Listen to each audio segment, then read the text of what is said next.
Hi friends, this video shows how to measure AC voltage using KAIWEETS Digital Multimeter. So this multimeter has option to measure AC and DC voltage. So here you can see the voltage function. We need to select this voltage function using rotary switch.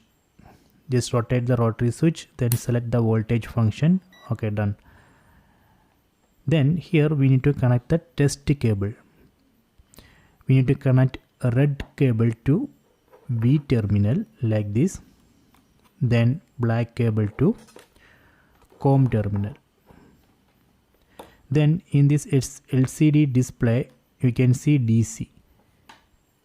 That means right now it has selected DC function. We need to select that to AC using this function button. You can see now it's showing AC.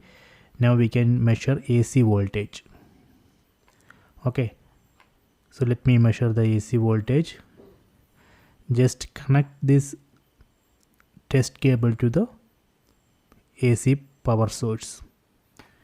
So I am going to measure this AC voltage.